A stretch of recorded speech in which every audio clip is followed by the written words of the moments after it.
Welcome to China in Focus. I'm Tiffany Meyer. Our top story, Washington dramatically broadened sanctions on Russia, targeting more than 300 individuals and entities, including China-based companies selling semiconductors to Moscow. A Washington advisory body warns that China is stockpiling resources, potentially for an all-out war.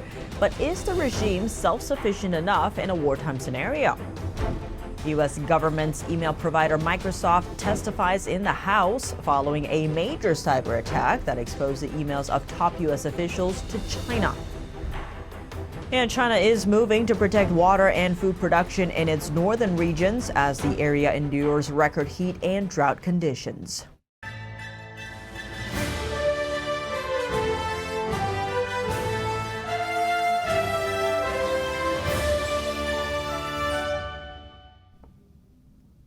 Welcome to China in Focus. I'm Tiffany Meyer. Before we turn to today's top story, we'd like to share an announcement.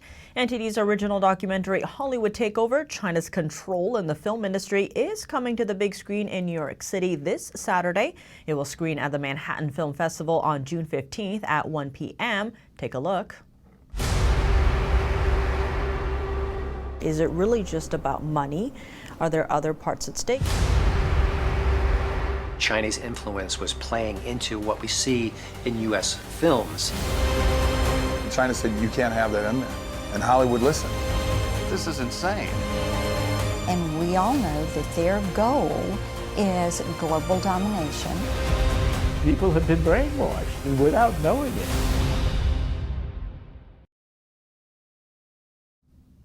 That's this Saturday at 1 p.m. at the Manhattan Film Festival. Don't miss it. Click the link down below to get your tickets. The U.S. is sending out bigger sanctions on certain Chinese companies, those accused of aiding Russia's war in Ukraine. That's as President Biden attends the G7 summit in Italy. NTD's Washington correspondent Jack Bradley has more from the State Department. As world leaders are meeting in Italy for the G7 summit, they're united in opposing China's non-market business practices, as well as its ongoing support for Russia's war machine.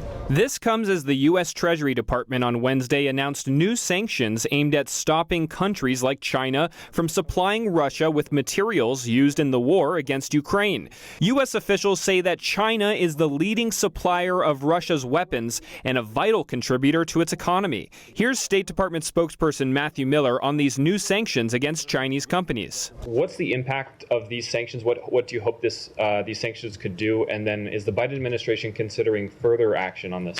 We are considering further actions. Our hope is that companies engaged in rearming Russia's defense industrial base and bolstering Russia's defense industrial base so it can rearm the Russian military, that other companies will see these actions and think twice.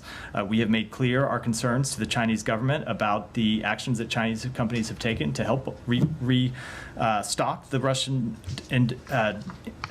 defense industrial base, and have made clear that those actions are unacceptable. And countries in Europe have made clear the same thing.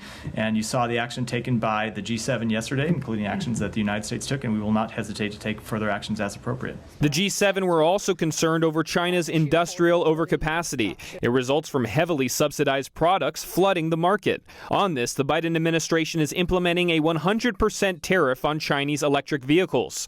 And the European Union will also slap a 38% tariff on Chinese EVs.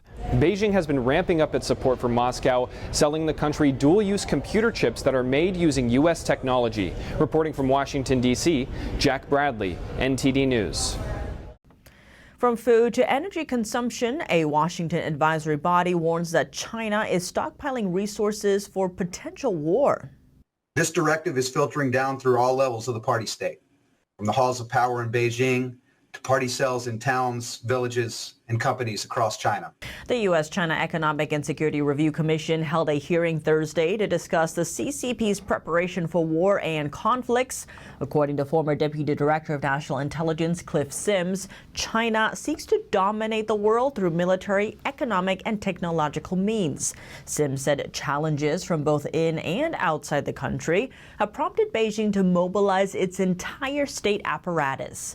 In the face of rapid globalization, experts said China's economic growth is heavily linked to the global market, but oftentimes dependency could signal vulnerability. Despite the regime's attempt to boost self-reliance, resources like food and energy remain in short supply, partially due to low productivity and imports dependency. Coupled with efforts to reduce demand, China continues to strive for self-reliance. Although they are unlikely to achieve this in the short term, shifts in China's stockpiles and resource use can be an important signal of an impending crisis.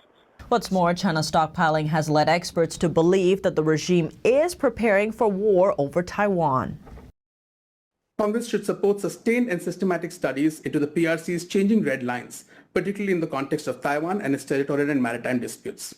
It should also support the establishment of dialogues with allies and partners on the PRC's escalatory and conflict management behaviors. PRC stands for People's Republic of China, the country's formal name. Its so-called red lines are matters that the Chinese regime considers non-negotiable and vows to take action over if crossed.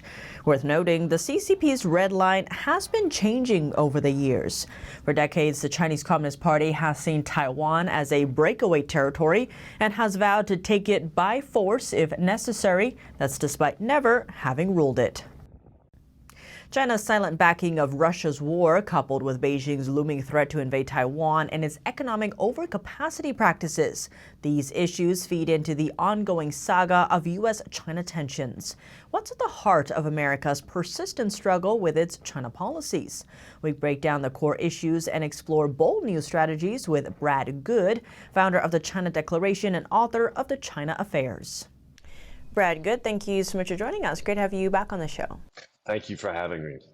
President Biden told Time magazine recently that if China were to invade Taiwan, the U.S. would put U.S. forces there. Now, this is a similar stance to what he said in the past, which was walked back by his administration.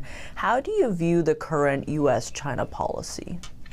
I think the Taiwan issue is a symptom of a bigger problem, and it needs to be viewed like that. If you look at how America has dealt with the China issue, I think you'll understand that. Just to summarize, the administration sent over to China recently to try and force China or encourage China, the leadership of the Communist Party to stop providing Russia with assistance, right, in its fight against Ukraine. They sent over Janet Yellen, who wanted to talk about additional industrial capacity being used. The administration's approach to China has been strategic competition, and it hasn't worked. America keeps trying to solve the symptom of the problems rather than fix the actual problem. The problem isn't the balloon. That's a symptom. The problem isn't Taiwan. That's a symptom of the problem. And the problem is the leadership of the Chinese Communist Party. Right now, we're seeing President Biden at the G7 summit, where we just increased sanctions and tariffs on Russia, as well as trying to make sure that China doesn't work with Russia and its war efforts in Ukraine. But it sounds like what you're saying is this is another one of the symptoms. So how do we fundamentally tackle the problem here? I think, well, first of all, you need new leadership, okay? I think that Donald Trump had Mike Pompeo and Robert O'Brien. By the way, I bought a home from Robert O'Brien. He had them get out there and speak about the nature of China and how evil it was. And he just didn't have time to go far enough. But I think the first thing that he would want to do is get together a team and with France and with England, create a document that summarizes China's atrocities to its own people and to the rest of the world. And at the end of that document, to say, we hold Chinese Communist Party leadership responsible, and have everyone sign it. Okay, this would be a historic document based on fact. And if you get the signature of all the key Western countries, I mean, Germany might be reluctant, but honestly, well, if it were me, I would threaten to remove the 35,000 troops in Germany. I would get everyone to sign it. That would infuriate China, but it would set the stage for saying the strategy is to change the behavior of the Chinese Communist Party leadership. That's what the strategy should be, not a strategic competition, right? You have to fix the core of the problem, not the symptoms of the problem. Brad Good, thank you so much for your time. Thank you very much. Several U.S. lawmakers are sounding alarms over a new discovery. Senator Mark Warner, chairman of the Select Committee on Intelligence, told VOA that he is concerned the Chinese Communist Party has been using AI to push its narratives outside China's borders. This comes after news reports about Google's new AI chatbot repeating pro-Beijing talking points in some of its answers. It's raised concerns about Chinese censorship finding its way onto the English language web. Several other lawmakers outlined their positions to VOA. Senator Marco Rubio said any AI tools that repeat Beijing's narratives serve the interest of the Chinese Communist Party. Michael McCall, chairman of the House Committee on Homeland Security, said by providing wrong answers, Google's chatbot could hurt U.S. foreign policy interests. Raja Krishnamurti, ranking member of the House Select China Committee, is calling on U.S. tech companies to filter out data filled with Chinese regime-backed talking points. San Francisco's multi-million-dollar plan to welcome China's giant pandas is getting mixed responses. The San Francisco government approved a fundraising plan earlier this week, despite opposition from thousands of people. What are protesters saying about China's iconic bears, and what exactly has them so opposed? Let's dive in. The plan is to raise $25 million from private donors to pay China's panda fee. The city council said it won't use tax dollars. If they can manage to raise the money, the San Francisco Zoo will welcome 2 Chinese pandas back next year. Prior to the vote, animal rights groups gathered to oppose the plan outside City Hall. So we're at City Hall today to tell the supervisors to vote no on disastrous plans to bring pandas to the San Francisco Zoo. A petition calling the government to drop the plan now has over 7,000 signatures. Justin Barker, founder of San Francisco Zoo Watch, said China's panda program is quite pricey and would burden the zoo if admission proceeds don't make up for the cost. U.S. zoos pay $1 to $2 million for every panda, a lease to China. So that's like $1 to $2 million every year that San Francisco Zoo would have to send back to China just for a lease. If it's a breeding pair of pandas and they have a baby, they have to send $600,000 back to China as a kind of like a baby fee. San Francisco Mayor London Breed traveled to China 2 months ago. She inked the deal to bring the bears back during the trip. The Chinese Communist Party has long used pandas as animal ambassadors to exert soft power. Beijing only sends the bears to other nations on loan, not on a permanent basis. The practice is sometimes referred to as panda diplomacy, with Chinese authorities offering the bears as rewards to countries that side with China and forcing them home as punishment. That's by refusing to extend the loan agreement. In one example, Beijing took back almost all of the pandas it had loaned to America before, amid rising tensions with Washington over the past few years. Now, just months later, China said it's sending 2 young giant pandas to Washington's National Zoo by the end of the year, after Washington and Beijing brought ties back on steadier footing. On Capitol Hill, Microsoft President Brad Smith is testifying before a House panel on Homeland Security Thursday. The company's security practices are under scrutiny after Russian and Chinese hackers breached its systems over the past year. China-linked hackers stole 60,000 State Department emails last year by breaking into Microsoft systems. A Russian group spied on the tech giant's senior staff emails earlier this year as well.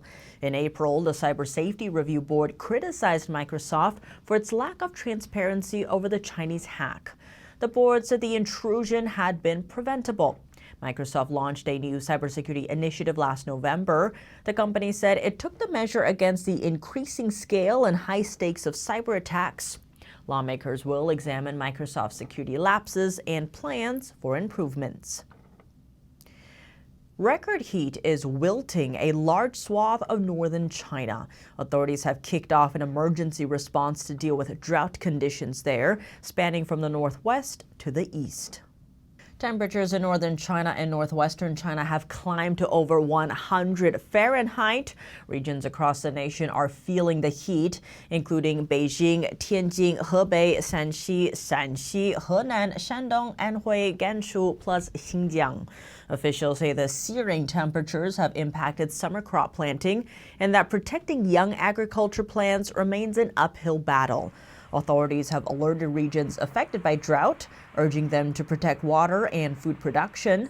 That notice extends to places like Shanxi, Hebei, Shanxi, Anhui, Shandong, and Henan. Southern China is bracing for heavy rainfall. Coastal Fujian issued a warning for potential heat-related disasters. That's all for today's China in Focus on YouTube. We're now sharing a shortened version of our program here after being demonetized for 3 years.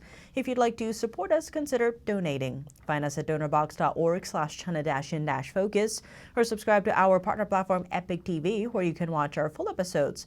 Just click the link down below. Here's what to look out for in our second half. The Chinese premier is paying New Zealand a visit.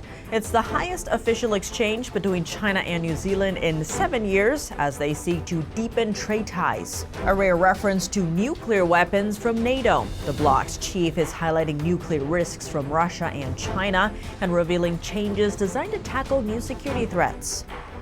And the world's most indebted property developer faces another setback. This as China demands the company pay back all of its state subsidies. More on that after the break here on China in Focus. Thanks for watching China in Focus. I'm Tiffany Meyer. See you tomorrow.